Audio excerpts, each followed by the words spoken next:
ప్రశ్న గురువుగారు, సూర్యమండలం చంద్రమండలం దాటుకొని అవతల వైపు ఉండేటువంటి బ్రహ్మాండాన్ని గురించి వేదాలు ఏ విధంగా వర్ణించింది? సూర్యుని యొక్క స్థితి ఏ లోకంలో ఉంది అసలు అని ముందు విచారణ చేయాలి. చేస్తే ఆ పై లోకాలు అని,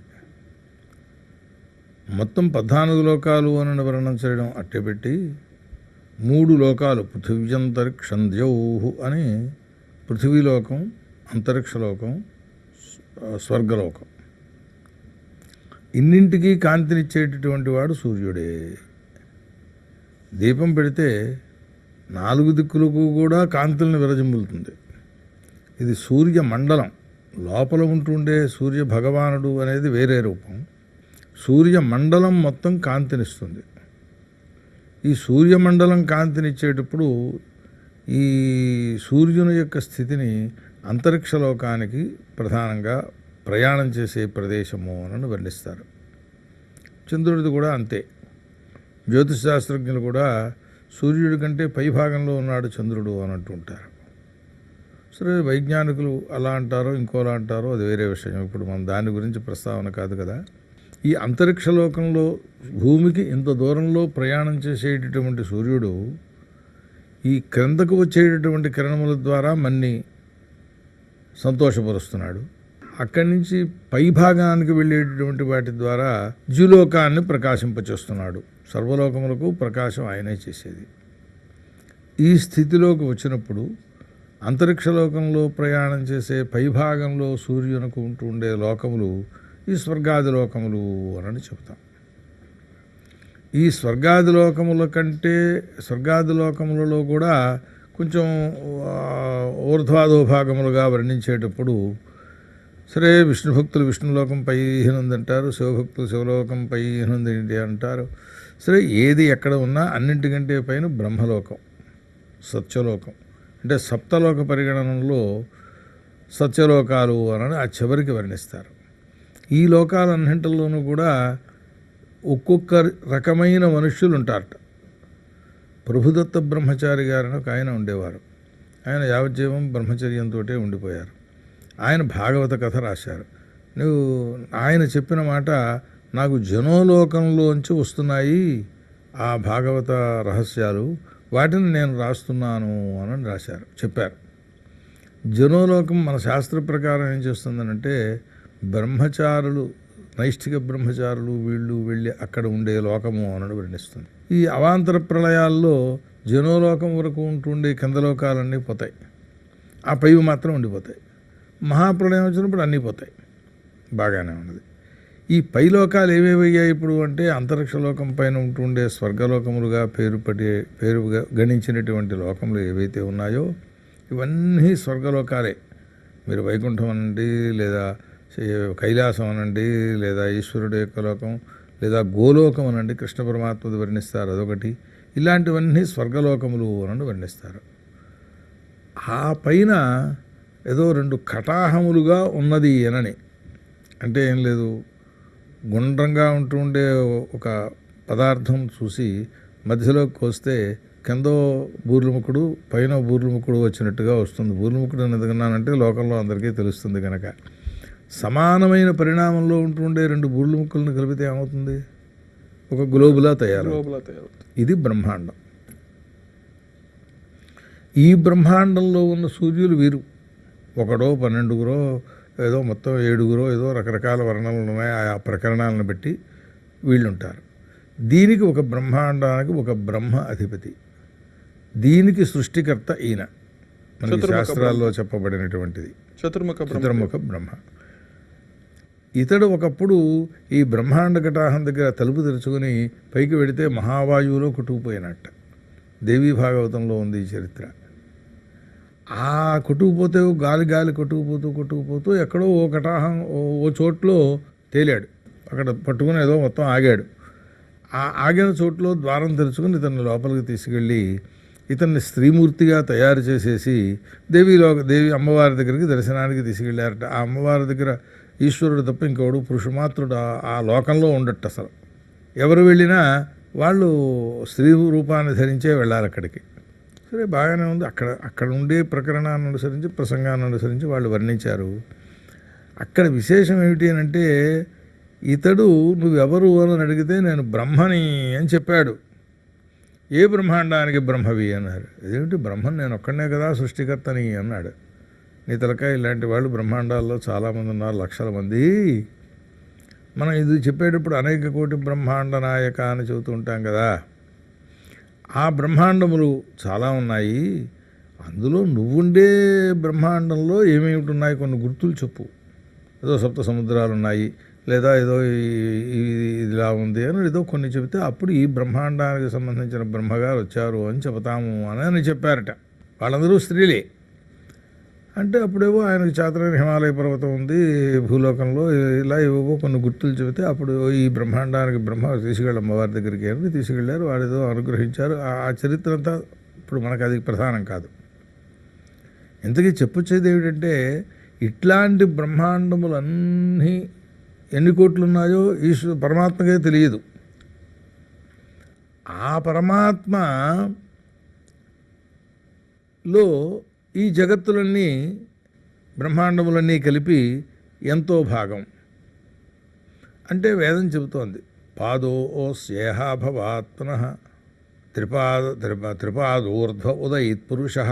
ఆ పురుషుని యొక్క స్వరూపం 3 భాగాలు ఇంకా పైనే ఉందయ్యా. ఈ బ్రహ్మాండములన్నీ కలిపి ఒక పాదం. అక్కడ భాష్యకారులు రాస్తారు, ఇదంతా కలిపి ఒక పాదం అనే మాట ఊరికే ఉజ్జాయింపుగా చెప్పిన మాట, కరెక్ట్గా తూకం తూచిన మాట కాదు ఇది. ఎందువల్ల? అనంతం పరమాత్మ యొక్క స్వరూపం.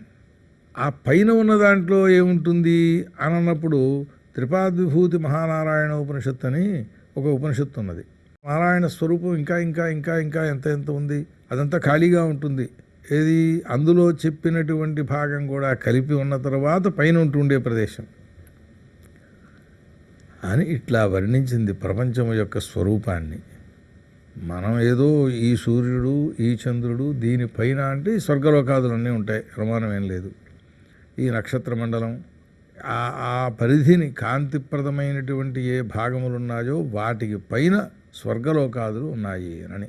ఇప్పుడు మహాప్రళయం వచ్చి బ్రహ్మదేవుని యొక్క నిర్యాణం అయిన తర్వాత ఈ నిర్యాణం అనకూడదు అసలు, ఆ మాటే అక్కడ వాడడానికి వీల్లేదు. బ్రహ్మ కూడా పరమపదమును పొందేసిన తరువాత, బ్రహ్మదేవుడు పరమపదము పొందిన తరువాత ఈ బ్రహ్మాండము ఏమవుతుంది గురుగారు? బ్రహ్మాండం ఏం ఉండదు అక్కడ. ఏమవుతుంది ఏంటి? ఉండదు. ఇప్పుడు అద్వైత వేదాంతులు ఇప్పుడు ఆ ప్రకారం కాదు కనుక చెబుతున్నాను. వాళ్ళు బ్రహ్మసత్యం జగన్మిథ్య అన్నారు కదా. ఇదంతా మిథ్యాస్వరూపం. మిథ్య అంటే లేనిది అని అర్థం చెప్పుకుంటారు అందరూ కూడా. లోకంలో తప్పు. వ్యవహార దశలో ఉన్నది, వాస్తవికతయా లేదు. ఇప్పుడు సిమెంట్ బిల్డింగులు కడుతున్నాం, బ్రహ్మాండంగా ఉందయ్యా అన్నాం. ఈ సిమెంట్కి ఎన్నాళ్ళు వాడు ఎష్యూరెన్స్ ఇస్తున్నాడు? 50 ఏళ్ల వరకు అని రాస్తున్నాడు. అంటే ఇంచుమించుగా 50 అయితేనే 50 పైన ఎక్కువ వేసుకుంటాడు కానీ తక్కువ వేసుకోడు కదా ఎవడును. 50 ఏళ్ళు అయ్యాక ఈ బిల్డింగ్ ఏమైంది? ఇవాళ మీరు కట్టించిన బిల్డింగు అద్భుతంగా ఉన్న బిల్డింగు శాశ్వతంగా ఉంటుందని మంచి సిమెంట్ తెప్పించి కట్టించానయ్యా, మంచి రాళ్ళు తెప్పించాను అని అంటున్నాం. తర్వాత ఏమవుతుంది? మిథ్యే కదా. ఇప్పుడు ఎన్నో ఎన్నో చెట్లు, 100 ఏళ్ల చెట్లు వయస్సు ఉన్నాయి అని వర్ణిస్తారు. ఎన్ని వందలు కలిగినా ఎప్పటికో ఒకప్పటికి పూర్తయిపోయేవే కదా. మన దృష్టిలో చాలా కాలం తప్ప పరమాత్మ కాలస్వరూపంలో ఇదంతా. అందుచేత అక్కడికి వెళ్ళిన కొద్దీ ఉంటూ ఉండేటటువంటి స్థితిని అనుసరించి చూస్తే పైలోకాలని సూర్యుడు ప్రకాశింపచేస్తూ కింద లోకాలను కూడా సూర్యుడు ప్రకాశింపచేస్తూ ఈ బ్రహ్మాండమునకు పరిమితమైనటువంటి వాడు.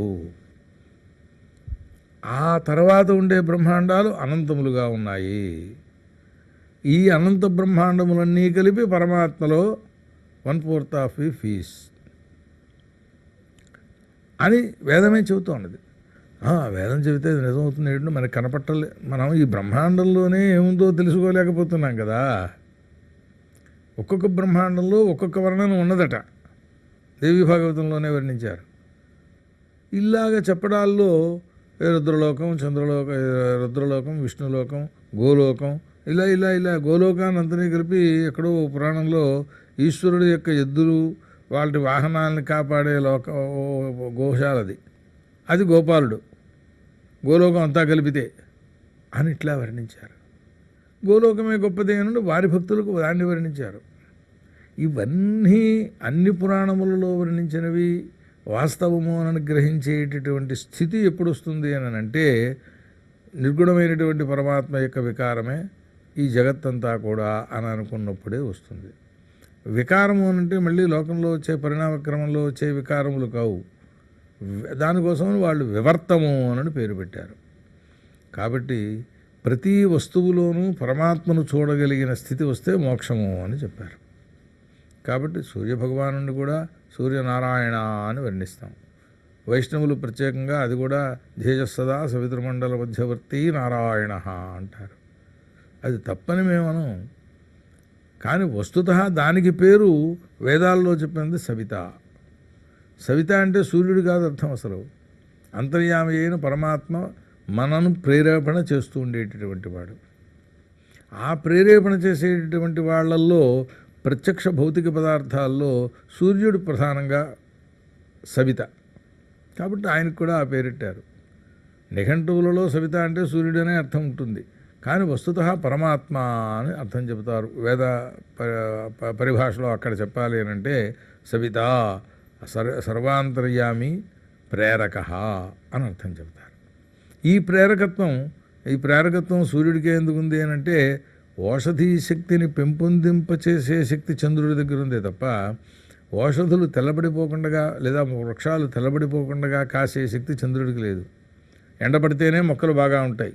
లేకపోతే వారం రోజులు పూర్తిగా మేఘం పట్టేసేసి వర్షం పడుతూ ఉండిపోతే ఆకులు తెల్లబడిపోతాయి. మనం అంతే, సూర్యకిరణములు కావాలి. సరే సన్బాత్ అని చెప్పేసి వీళ్ళు ప్రత్యేకించి వైద్యులుగా అది కూడా చెబుతున్నారు. కాబట్టి ఈ సర్వేంద్రియ ప్రేరకుడుగా ఉంటూ ఉండేటటువంటి పరమాత్మ ఎవరో అతడు సవిత. ఆ సవితృ శక్తి సూర్యుల్లో ఉంది కనుక ఆయన్ని కూడా సవిత అంటున్నాం. ఆయన పైలోకాలని కిందలోకాలని అన్నింటినీ ప్రకాశింపచేసేటటువంటి వాడు. ఆయన యొక్క తేజస్సే చంద్రుల్లోకి, నవగ్రహాలు మిగిలిన గ్రహాల్లోకి, అగ్నిలోకి. సూర్యుని యొక్క శక్తి రాత్రిపూట అగ్నిలో ప్రవేశిస్తుందిట. మనం ఎంత మంట పెట్టినా పగలు ఆ మంట ప్రకాశం మనకేం కనపడదు. ఓ చీకట్లో కాస్త విశ్రాంతిగా ఉంటుండే ప్రదేశంలో మైల్ దూరంలో పెట్టినా ఇంత దీపం పెట్టినా ఆ దీపం అంతుంది, అగ్నిలో ఉంది కనుక. ఈ అగ్నిలో శక్తి ఉదయం ఇచ్చేటప్పటికి మళ్ళీ సూర్యుడిలోకి వెళ్ళిపోతుంది. సూర్యుడు ఇంతగా ఉదయించినా ఇంకా పూర్తిగా ఉదయించలేదు, ఇంత ఉదయించాడు అనుకుందాం, ఇంత బింబంలోనూ ఇంత కనపడింది, అప్పటికే వెలుతురు వచ్చేస్తుంది మొత్తం ప్రపంచం అంతా కూడా. ఈ రకమైన ప్రకాశకత్వ శక్తి ప్రధానముగా ఉంటూ ఉండేటటువంటిది సూర్యభగవానుల్లో. ఆయనలో ఉండే ప్రకాశకత్వ శక్తి ఆ మొత్తం మండలానికి అంతకీ కలిగి మండలమే ప్రకాశిస్తోంది అని భావన చేస్తూ ఉంటాం. కాబట్టి స్వర్గాది లోకములన్నీ సూర్యమండలము పైన ఉన్నాయి.